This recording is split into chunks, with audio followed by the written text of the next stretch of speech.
former and maybe future Russian President Medvedev was the only other person that spoke at that same place from which President Putin spoke, with very, very strong language, saying, you'll hear the translator in a moment, they want to wipe Russia off the map. I've never heard anything like this. I'd like you both to comment on it. Chris, number 7. Our servicemen, our troops, our brothers and sisters, with arms in their, with weapons in their hands, continue to oppose those who want to destroy our civilization. Our enemies want our country to be removed from the global map. They speak about it directly. And the people who speak like this are not just ordinary citizens. Those are heads of states. The heads of states are saying they want to destroy us and our children, everything that our forefathers have created for the future of our country. United Russia will not allow them to defeat us. Larry? Yeah, I mean, I've learned from my dear friend Ray, where he said, listen to what the Russians say. They mean it. They're not. He's not participating in some oratorical contest or just out to promote some nonsensical line. They damn well mean what they say. And the mistake the West keeps making is pretending that their leaders are as vapid and foolish as our own, and that's not the case. So Russia's drawing a red line here.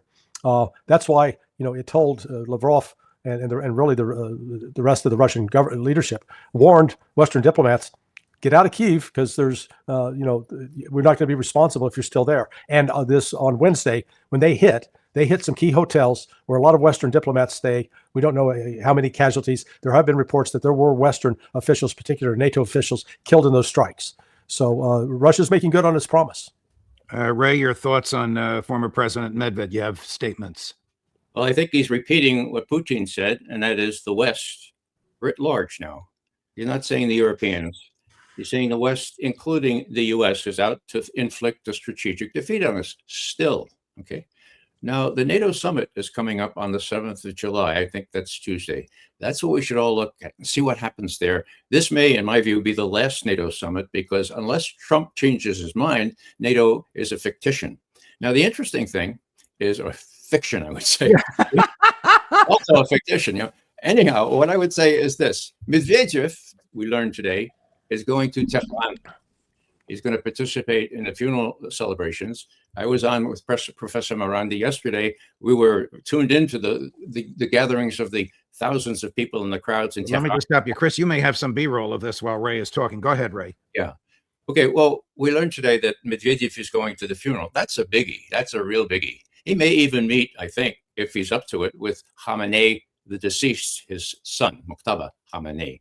So what does this mean? That means that the Russians are taking the gloves off and say, look, this was a war of aggression in Iran. This was a war of choice in NATO, forcing us into, by trying to get Ukraine into NATO, forcing us to react. And so we're finished with it. And besides, there are all kinds of rumors that fourth generation Russian fighters, I think they're, what are they, Su-27s, I think, may be due to be given to Iran. Well, not right now, but in the future. So here we have Russia throwing its lot in with Iran in a very ostentatious way. Former President Medvedev showing up to the funeral. That's a big deal. The funeral will last, I think, about 6 or 7 days. Right. I was going to say, I think the Israelis probably won't try to assassinate Medvedev or this new supreme leader, but maybe that'd be a really good target for them. Who knows? The Israelis might too. We were just looking at the president of Pakistan. Ray, one last subject matter back to well, Judge, before you move on to that, could I just comment, because it's really, I think it's important about what we're gonna see in the next 7 days or up until July 9th. This is going to be the largest state funeral in the history of the world. The current world record holder was the 10 million Iranians that showed up in 1989 for the funeral of the Ayatollah Khomeini. What makes this one different, as Ray was noting, it's not just the attendance of the Russians. The Chinese have sent a senior delegation. The Indians have sent a senior delegation. There are more than 100 countries represented. Not even that many countries attended the funeral of John F. Kennedy. You know, when you total up these events, you've got the funeral of JFK, the funeral of Mahatma Gandhi, and then you had the funeral of Khomeini. It wasn't covered at all in the West, but what we're seeing right now that's taking place in Iran is historical. It's remarkable. And the West, by not covering it, pretends, oh, that didn't happen.